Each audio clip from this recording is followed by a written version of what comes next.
வணக்கம். 4 மணி செய்திகளை தொகுத்து வழங்குவதற்காக நான் ஆர் தேவப்பிரியன். இந்த நேரத்திற்கான தலைப்புச் செய்திகளை பார்க்கலாம். தமிழ்நாட்டின் வளர்ச்சிக்கு எதிரான எந்த திட்டத்தையும் எதிர்த்து வெற்றி காண்பதில் திமுக அரசு உறுதியாக இருக்கிறது. 7வது முறையும் திமுகவை ஆட்சி அமைக்கும் என்று தொண்டர்களுக்கு எழுதியிருக்கக்கூடிய கடிதத்தில் முதலமைச்சர் மு க ஸ்டாலின் பெருமிதம். புதுக்கோட்டையில் கனிமவள கொள்ளை குறித்து தகவல் கொடுத்து சமூக ஆர்வலர் ஜெகபர் கொல்லப்பட்ட விவகாரம். புகார் தகவல் கசிந்தது தொடர்பாக செல்வம் உட்பட 6 வட்டாட்சியர்கள் மற்றும் 4 வருவாய் ஆய்வாளர்கள் இடமாற்றம்.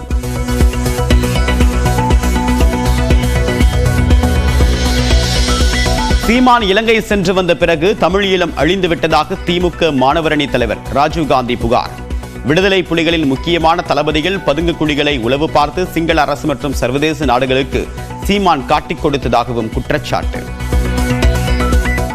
தமிழீழத்திற்கு சீமானவர்கள் போய் வந்த பின்பு தமிழீழ விடுதலை புலிகளுடைய பதுங்கிடங்கள், தமிழீழ விடுதலை புலிகளுடைய போர் தளவாடங்கள், தமிழீழ விடுதலை புலிகளுடைய தளபதிகள் யார் என்று உளவு பார்த்து சிங்கள அரசுக்கும் பன்னாட்டு அரசுக்கும் கொடுத்ததால் அதன் விளைவாக தமிழீழம் முற்றுமாக 2009ஆம் ஆண்டு அளிக்கப்பட்டிருக்கிற குற்றச்சாட்டை வைக்க விரும்புகிறோம்.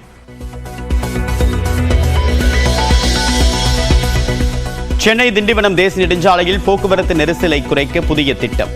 விரிவான சாத்தியக்கூறு அறிக்கை தயார் செய்ய தமிழ்நாடு சாலை மேம்பாட்டு நிறுவனம் டெண்டர்.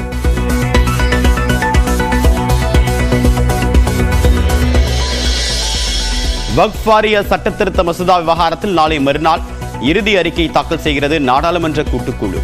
எதிர்க்கட்சிகளின் அனைத்து பரிந்துரைகளையும் நிராகரித்த குழு பாஜக கூட்டணி கட்சிகளின் திருத்தங்களை ஏற்றது.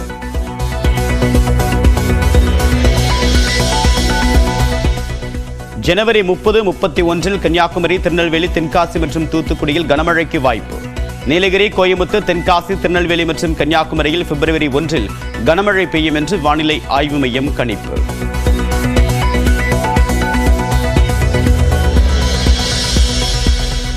அண்ணா பல்கலைக்கழக மாணவி வன்கொடுமை எஃப்ஐஆர் டவுன்லோட் செய்யும்படி எவ்வளவு நேரம் இருந்தது? தமிழ்நாடு அரசுக்கு உச்சநீதிமன்றம் கேள்வி.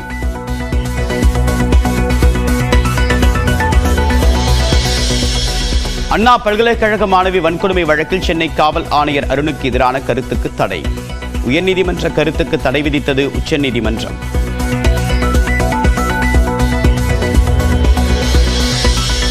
காஞ்சிபுரம் அருகே சுங்குவாட்சத்திரத்தில் சாம்சங் ஆலை தொழிலாளர் சங்கத்தை பதிவு செய்தது தொழிலாளர் நலத்துறை. உயர்நீதிமன்றம் விதித்த கெடுவின் கடைசி நாளில் சங்கம் பதிவு.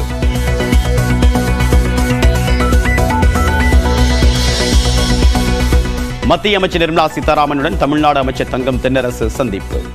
100 நாள் வேலை திட்ட நிலுவை நிதியை உடனடியாக விடுவிக்க வலியுறுத்தல்.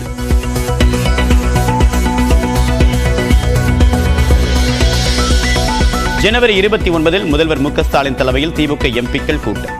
மத்திய பட்ஜெட்டுக்காக நாடாளுமன்றம் கூட உள்ள நிலையில் முக்கிய ஆலோசனை.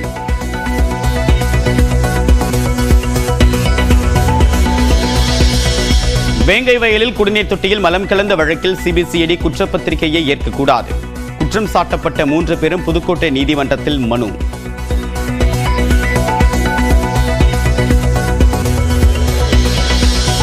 திருப்பூர் வேலம்பாளையத்தில் கல்குவாரியில் தேங்கிய நீரில் குளித்த தாய் மற்றும் 2 மகள்கள் உயிரிழப்பு. தாய் மற்றும் ஒரு மகளின் உடல்கள் மீட்பு. மேலும் ஒரு மகளை தேடக்கூடிய பணி தீவிரம்.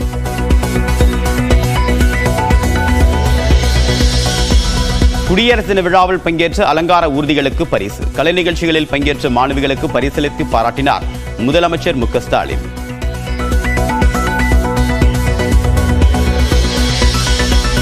மாநிலம் முழுவதும் பொது இடங்களில் உள்ள கொடி கம்பங்களை அகற்ற வேண்டும். புதிதாக கட்சி கொடி கம்பங்கள் அமைக்க அனுமதி தரக்கூடாது என்றும் உயர்நீதிமன்ற கிளை அறிவுறுத்தல்.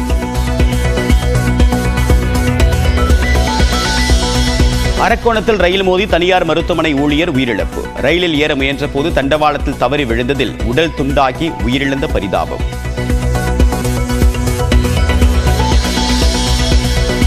சென்னை பச்சையப்பன் கல்லூரி மாணவர்கள் கல்லூரி நிர்வாகத்தை கண்டித்து ஆர்ப்பாட்டம். அறக்கட்டளையின் கீழே உள்ள 6 கல்லூரிகளை அரசே ஏற்று நடத்த வலியுறுத்தல். போலீஸ் பாதுகாப்பும் அதிகரிப்பு.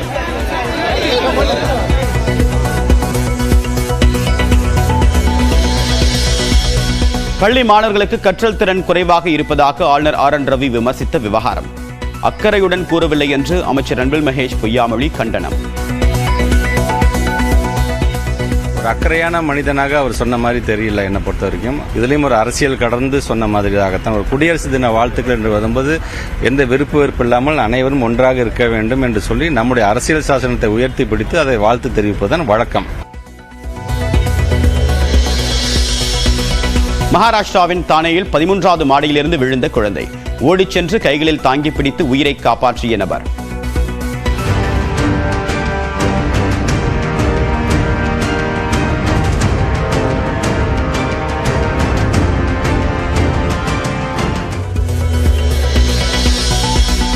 உத்தரப்பிரதேச மாநிலம் பிரயாக்ராஜில் நடைபெற்று வரக்கூடிய கும்பமேளாவில் புனித நீராடிய மத்திய உள்துறை அமைச்சர் அமித்ஷா.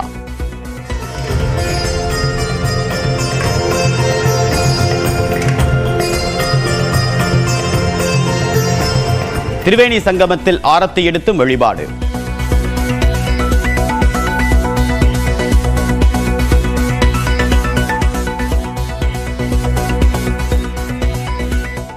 சென்னை காசிமேட்டில் ரசாயனம் கலந்த மீன் விற்பதாக வதந்தி பரப்பியவர்கள் மீது நடவடிக்கை எடுக்க மீன்வளத்துறை அலுவலகத்தில் மீனவர்கள் திரண்டனர்.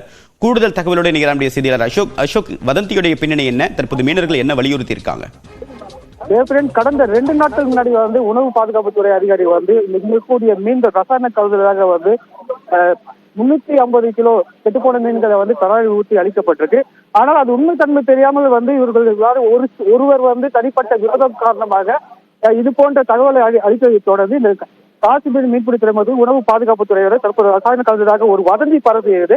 இதனால கிட்டத்தட்ட இந்த மீன்களுடைய வாழ்வாதாரம் இந்த மீன்ல பாத்தீங்கன்னா 3 ரகமா இருக்கு. ஒன்று அன்றாடம் சாப்பிடக்கூடிய ஒரு, அதே மாதிரி இரண்டாவது அது கருவடாக இது, மூன்றாவது கோழி தீவனத்துக்கு இந்த மீன்களை கொண்டு செல்லப்படும். ஆனா இவங்க கருவடுக்காக பயன்படுத்தக்கூடிய அந்த மீன்களை கெட்டு போனதாக உணவு பாதுகாப்புத்துறை தராலை ஊற்றி அகற்றப்பட்டது.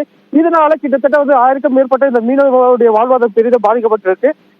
இதனை தொடர்ந்து இன்று 300க்கும் மேற்பட்ட மீனவர்கள் ஒன்று இருந்து உதவி இயக்குநருடைய அலுவலகத்துல சம்பந்தப்பட்ட தனிப்பட்ட நபர் மீது தகுந்த நடவடிக்கை எடுக்க வேண்டும். இதனால எங்களுடைய வாழ்வாதாரம் பெரிதும் பாதிப்பாக இருக்குன்னு சொல்லிட்டு தற்போது புகார் மனுவை கொடுத்திருக்காங்க. தேவப்பிரியன், உங்களுடைய விரிவான தகவலுக்கு நன்றி அசோக். பச்சையப்பன் அறக்கட்டளையின் கீழ் செயல்படக்கூடிய 6 கல்லூரிகளை தமிழ்நாடு அரசு ஏற்று நடத்த வேண்டும் என்று வலியுறுத்தி பச்சையப்பன் கல்லூரி மாணவர்கள் போராட்டத்தில் ஈடுபட்டனர். சென்னை பச்சையப்பன் கல்வி அறக்கட்டளை நிர்வாகி பார்த்திபன் மற்றும் அறக்கட்டளை செயலாளர் துரைக்கண்ணு ஆகியோர் பதவிக்காலம் முடிந்த பிறகும் கல்லூரி நிர்வாக விவகாரங்களில் தலையிடுவதாகவும் பல்கலைக்கழக மானியக்குழு மற்றும் உயர்கல்வி விதிமுறைகளுக்கு முரணாக இருவரும் செயல்படுவதாகவும் கூறி 50க்கும் மேற்பட்ட மாணவர்கள் கல்லூரி நுழைவு வாயிலில் போராட்டத்தில் ஈடுபட்டனர். மேலும் கல்லூரி நிர்வாகத்தை கேள்வி கேட்கக்கூடிய மாணவர்கள் இடைநீக்கம் செய்யப்படுவதாகவும் மாணவர்கள் குற்றம் சாட்டினர்.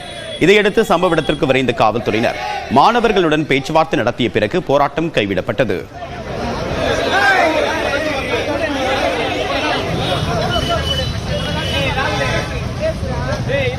போராட்டம் பண்ணா தப்பா சார்? கோர்ட் என்ன சார் சொல்லியிருக்கு?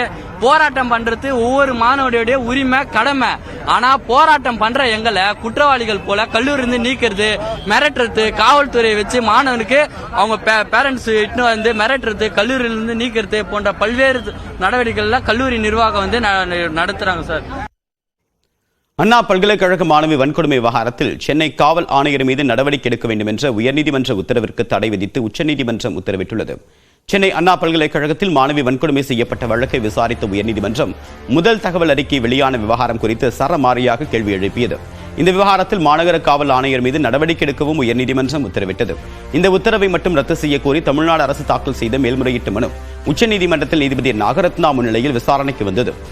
இதேபோன்று அதிமுக மற்றும் பாஜக தரப்பில் தாக்கல் செய்யப்பட்ட கேவியட் மனுக்கள் மீது விசாரணை நடைபெற்றது. அப்போது அரசு தரப்பில் ஆஜரான வழக்கறிஞர் காவல் ஆணையருக்கு எதிரான உயர்நீதிமன்ற கருத்துக்களை நீக்க வேண்டும் என்று வாதிட்டார்.